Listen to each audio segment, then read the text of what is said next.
Hi, welcome to Pennsylvania Newsmakers, and as always, thanks for watching. Well, guess what? The first and last election wrap-up on Newsmakers. Here we go. Pennsylvania politics, in depth and in detail, and guess what? It all starts right now. This is Pennsylvania Newsmakers, a fast-paced, unrehearsed weekly discussion with and about the leaders who shape your world. And now, here's your host, Terry Madonna. All right, here we go. Election wrap-up. As I said, the first and the last time. We're going to have these. We got our three all-star reporters. See, I'm elevating you. Sitting across from me is Scott Detrow. We'll get it right. Pennsylvania Public Radio. New title. You like that? I like it. Pennsylvania Public Radio. John Micek with the Allentown Morning Call. Sitting on my right is Laura Olson with Capitolwire. All right, we're going to go through these elections. Oh, my gosh. Scott Detrow, a squeaker in the Senate race. We all knew it was going to be close. 2 points. That's right, very close. For a while, we were worried it was going to go to a recount, and we'd have to keep talking about the election, and we couldn't let it go. I think if you want to know why Corbett did so much better than Toomey, I think Democrats really honed in on Toomey and gave liberals, gave Democrats a reason to vote against him. There were a lot of scare ads, especially on the radio. You didn't see him on TV as much about Pat Toomey and abortion and gay rights on those social issues, saying Pat Toomey wants to put you in jail for getting an abortion. Those were the types of ads that I think made people vote against him. He raises a good point that none of us focused on in advance, John. We were, I think rightfully on the economy, honing in on what we thought was the driving force.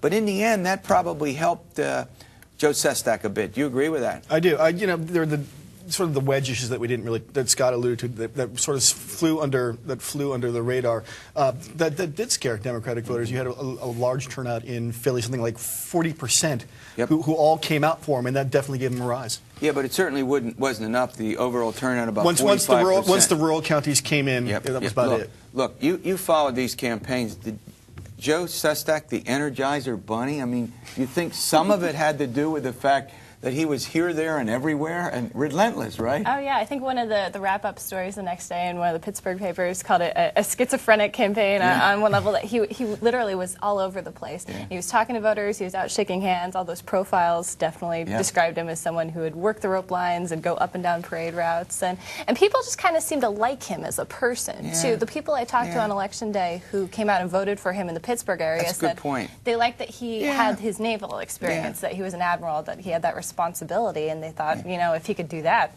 he could go to the Senate. Go ahead, Scott. That's interesting because across the board, if you look at the four statewide candidates, none of them were really good at the retail politics. They don't have that Ed Rendell connection with people. Dan Honorado seemed to be moving on to the next person every time he'd shake hands. None of them, Pat Toomey as well, and to a lesser degree Corbett. I don't think any of them really enjoyed getting out there stumping. They all seem to be the type of people who enjoy doing the job and don't enjoy the campaigning, except for Joe Sestak. You did notice, that's a good point. Go ahead. You did notice the split, though. Scott's right. The people who were coming out for, say, for Pat Toomey were very enthusiastic about coming out for Pat Toomey. They felt like Sestak too. They felt like they had a bond. They had a connection. The people that were coming out for Corbett, they were doing it because they were Republicans, and it was bizarre. There's almost like this sense of like Sunday going to church obligation for Democrats to come out and vote for Dan Honorado. There really wasn't that enthusiasm. Go ahead. Not the passion, but they all. But let's just stick on Sestak and Toomey. Toomey was, honed in and focused. Could you get him to say anything that wasn't in the script? You know what I mean? Well, and that was one of the really impressive parts of that campaign, is that Corbett had several slip-ups. Toomey was very smooth throughout the entire thing. He stayed focused on the fiscal issues. That's what people wanted to hear about. He didn't move over to the social issues that may have turned some people off, and he Laura makes a great... Was there a mistake in the Pat Toomey race that anybody could find? Was there one misstatement? Now, Ed Rendell, and you folks have been covering me, he's loose as a goose and says almost anything at any time. But this guy, I don't think I've ever seen a candidate more on message. We talk about that all the time. We talked a bit about the message discipline in the Corbett campaign, which paled. Pat Toomey was like RoboCop. He just kept going and going and going. No divergence, no anything. And I think the personality as well helped him quite a bit. He's just very sober, calm, soft-spoken economics professor. Go ahead, Scott. Especially when I think that's especially impressive on Toomey's message and ability to stay on focus. The last few weeks of the race, it seemed like every time he did an interview, people were asking about Christine O'Donnell, about Sarah Palin, about the more fringe Republican candidates running, and he was able to to stay out of that mess and not say I'm with Sarah Palin, but at the same time not say I'm against Sarah Palin. Yeah, he didn't come across, I mean, he didn't make the mistake. I mean, the Sarah Palins and Sharon Engels of the world had all these problems with, you know, things in their past that they had said or done, very controversial. I mean, with him, it was some things in his job, like, you know, he worked for this guy in China. He, you know, he sold derivatives. I still don't know what they are. You know, but that stuff never seemed to stick. Yeah, it stuck really well with these other politicians who had something kind of juicy, like the witch thing in Delaware. But it didn't become controversial. Exactly. That's the point, right? Was there anything? If anything, the China ads kind of, I think, ended up boomeranging on the Democrats because they became such a running joke because they were so comical. Like, Pat Toomey wants to create jobs in China. I mean, it was something that people made fun of. I think more than really. Don't tell me your daughter was going. People told me that the kids were going around doing little skits. You know, your daughter wasn't going around doing a skit. No, tell me, John. She was not. Okay. 5-year-old is not. All right. She doesn't kill her Sarah Palin, but she was not. She did a kill, or we need to get it. We need to dump you and get your daughter on here and have her do it. I'd be happy to. Okay, all right, the Govs race, here it comes. Tom Corbett, not a little winner, a huge winner, and he dragged, I don't know if he dragged along with him or the whole environment was such that Republicans now have the largest edge in 40 years in the Pennsylvania General Assembly. The Govs race and more following these words. This broadcast of Pennsylvania Newsmakers is presented by the Pennsylvania Chamber of Business and Industry, the statewide voice of business, and by the Pennsylvania Cyber Charter School, bringing educational innovation and freedom to the children of Pennsylvania.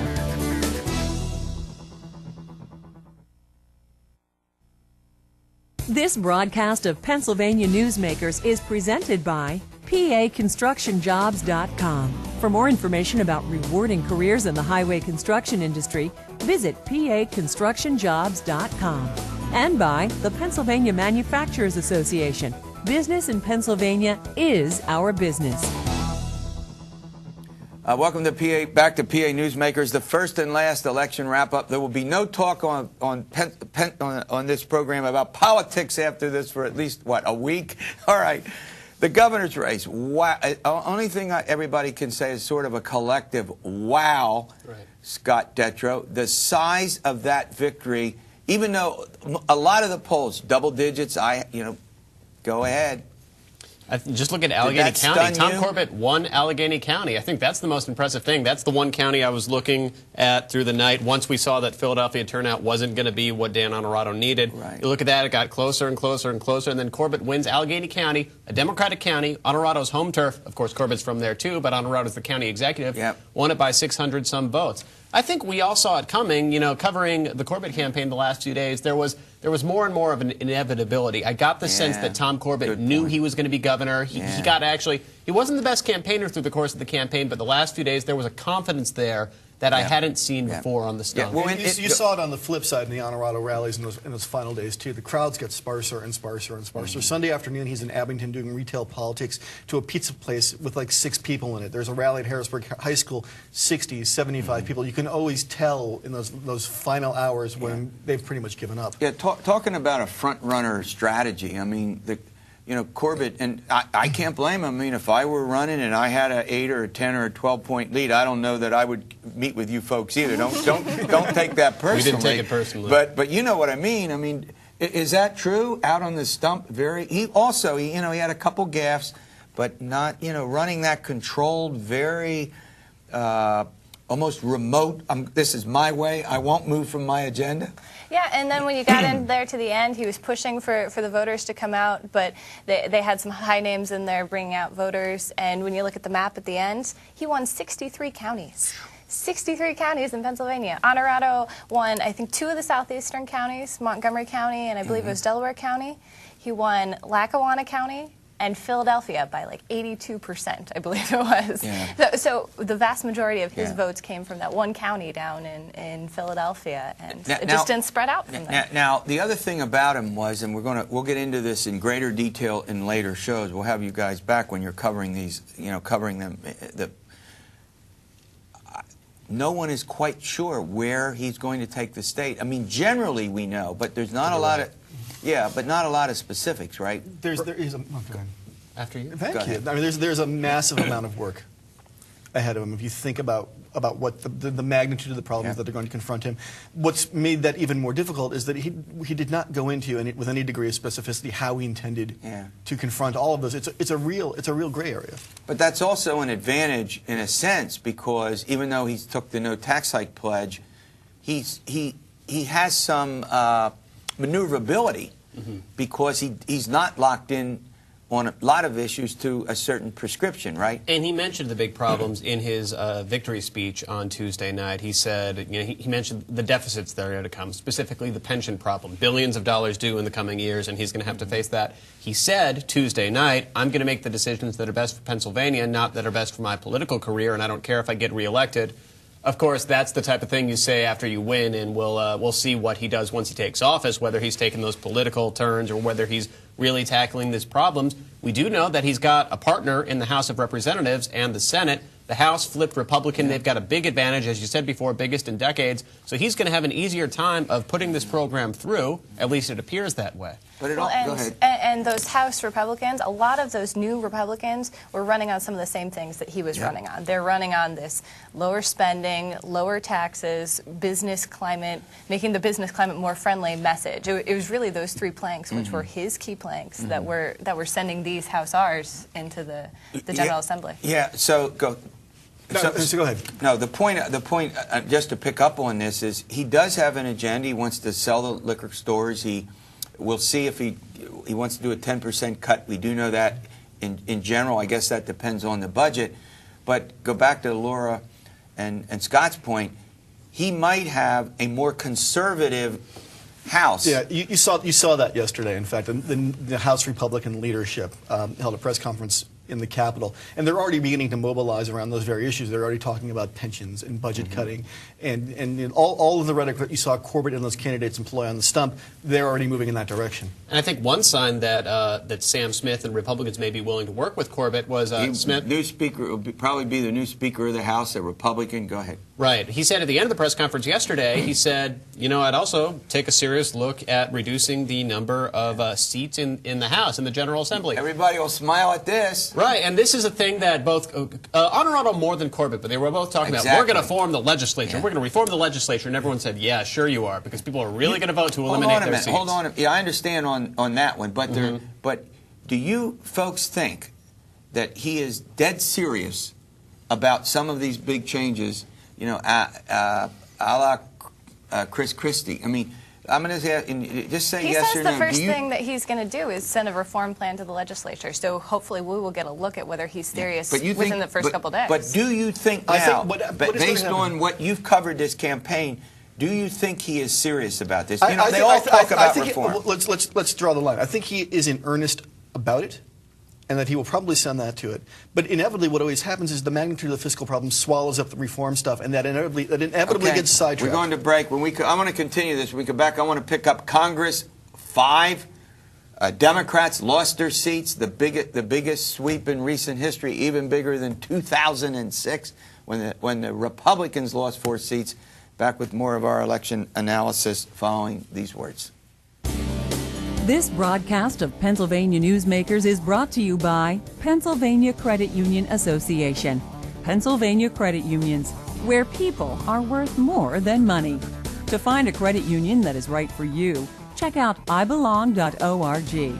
And by the Energy Association of Pennsylvania, Pennsylvania's energy information source.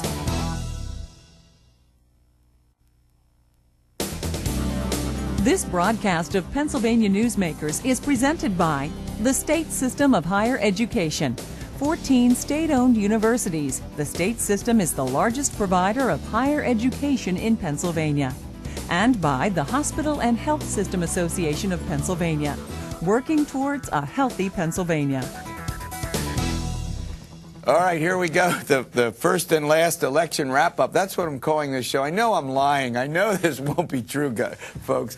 All right, Congress, I mean, what a sweep. I mean, we talked about the possibility, Laura Olson, but I don't think a lot of us fully realized that 5 seats could go, Democrats lost, and some of them pretty sizable. Well, it went all the way across the state, up from Erie, where Kathy Dahlkemper lost to Mike Kelly, all the way down to the southeast, where Pat Meehan is now a former U.S. attorney, is going to be heading down to Congress. I mean, this was a pretty wide array of and up in the north, we got changes. at least 3 corners of the state, exactly. Not down in the southwest. I mean, there were some that an air of inevitability had settled over. Representative Dahlkemper, you knew, was pretty much on the way out. Ken Jaworski was pretty much on the way out. It's in the 11th. That's up in the 11th district. Northeast. You had some surprises, though, like Chris Carney in the 10th district. That was sort of on the bubble. He ended up getting defeated by Tom Marino, the former U.S. attorney up there. The other very interesting race was between Mike Fitzpatrick and Pat Murphy down in the Bucks. He came in 06, marginally won. He got booted as well. Not only did Patrick Murphy lose, but it was pretty sizable. And now there was a classic case, Scott Detrow. Patrick Murphy, an early supporter of the president, a vigorous supporter of the president, got trapped in the anti-Obama sentiment. Go ahead. Right, and he's someone the Democrats were lining up. They gave him John Murtha's seat on the Appropriations Committee. Between him and Paul Kanjorski, those are 2 guys on appropriations who aren't there anymore. So if the Republicans who didn't want big spending coming to Pennsylvania, they might have gotten their wish, because now there's 2 less Pennsylvanians at the table when they're cutting up who gets what federal money. All right, I'm going to segue to something. And actually, John, I think you and I chatted about this. The House is now overwhelmingly Republican. The Senate is overwhelmingly Republican. And next year, they will redraw the district lines for Congress. And Pennsylvania will lose 1 seat, will go to 19 to 18. Is that a huge deal and about to consume the state legislature and members of Congress? It'll be huge. I mean, the Republicans will hold the pens on congressional redistricting, and you'll be certain that they're not going to make the same mistakes they made in 2002, where they made a ton of districts sort of marginally Republican and then paid the price for it in 06 and 08. They'll shore up their base, make sure where they're strong, they stay strong to keep those districts Republican, and then they'll set up some sort of steel cage death match between a Democratic incumbent and a Republican incumbent in the hopes of knocking that person off, as they hoped to do in 2002. Yeah, a lot of the discussion is on the 12th CD, which is Jack Murtha's old district. It's Johnstown, a little bit of Westmoreland and Green. It's a funny district out in the... you look at that one, it's kind of drawn like drawn like to an help amoeba. Jack Murtha win in 2002, and now, of course, the congressman has passed away. I mean, that is talked about as one possibility for elimination, correct? Because of the population losses.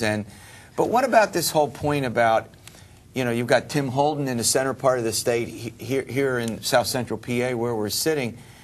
The Republicans have to be real careful, however, that in so doing they don't weaken particularly their outer rim suburban seats, right? And if you look at where the population is down in the southeastern part of the state, that's also become much more Republican. So it'll be interesting what happens with some of those seats down there and how those change and where the lines we go. Could have as big a swing. I mean, those suburban seats, which Laura points out, went heavily Republican this year. 3 of the 4 in the suburbs are back in Republican hands. Scott, they could just as easy in 2 years flip back. I mean, look at how uncertain and unstable everything is. Right. I mean, these big landmark elections seem to usually, there every once in a while you see this realignment. Now we've had 2006, 2008, and 2010 had been these big swing trend elections. It's almost like the no-hitters in baseball this year. They happened every other week and they became undervalued. I'm wondering if 4 years from now we're going to have 2 more swing elections and this will just be par for the course. All right, final segment, the first and last election wrap-up on Pennsylvania Newsmakers. We'll be back after we pay some bills. This broadcast of Pennsylvania Newsmakers is presented by Highmark Blue Shield, changing the way health plans work for business with a variety of plan options for employers and more choices for employees.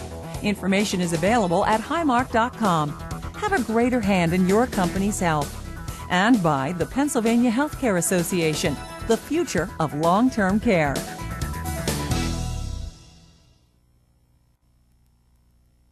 All right, welcome back. Okay, I don't know what we should call this segment. We're going to deal with lawmakers who won and lost. Some of them under under prosecution, some of them past prosecution. Who knows what's going on with them? All right, Laura, you get to start this.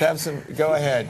Well, in the western half of the state, we have two lawmakers who are indicted by two different levels of government. Bill DeWeese, right, and former Speaker, and Senator Jane Orey, right, both successful in the western half of the state. Jane Orey by a wide margin. And DeWeese narrowly. DeWeese by a more narrow margin, I think 2%, a couple hundred votes. Facing criminal charges is not a bar to election in our state. Both of these are going to be going to trial in the next couple months. Let's go to the other end of the state, Scott Detrow. Let's go down to Philadelphia. What happened that surprised, maybe not so big a surprise? Yeah, this was a seat. John Purcell, former Republican Speaker, he was charged last year when Tom Corbett, pressed charges against the House Republicans. House Democrats had come first. John Purcell's held his seat since the late 70s, and he faced a real tough challenge from Kevin Boyle, who's the brother of Brendan Boyle, another young Philadelphia Democrat. House member. Right. So both of them worked really hard, went out there, knocked on tons of doors. John Purcell said he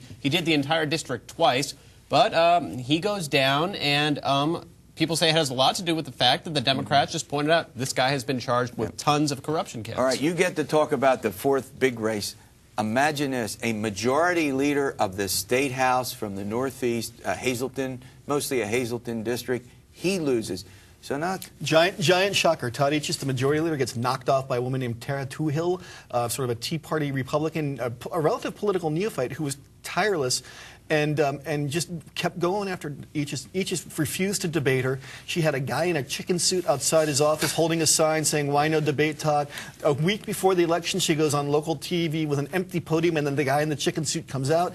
It was just incredible. So it was great theater for you reporters. It was great theater. The other thing is that we have to keep in mind that that's Hazleton up there. That's where Lou Barletta, the Republican mayor, running against Paul Kanjorski. Yeah. Inevitably, she had to have enjoyed the support there. How about Gene Stilp? How did he do? He almost won. Gene Stilp. The reason I bring this up, that's the pink pig that floats around the Capitol in different campaigns, and Stilp is a agitator, activist. Is that a good word for it? Is that a good description? Yeah. Go ahead. I interrupted you. Yes. Right. His campaign signs had a big pig on them, and it would have been very interesting to see how he would have been as a member of the legislature. Of the Democratic caucus, right? Right. I don't know how welcoming his fellow lawmakers would have been to him. But there were Republicans. They were mad, saying, "Oh, my God, he almost won. Why didn't she campaign harder?" So we'll see what happens. Just to go back to Bill DeWeese for a second.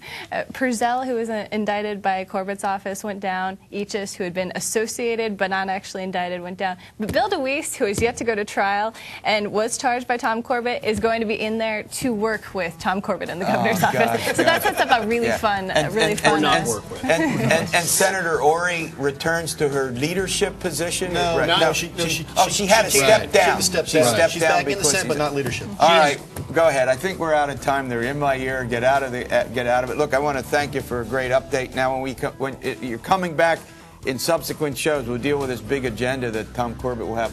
All right, see you next week for another edition. Stay well.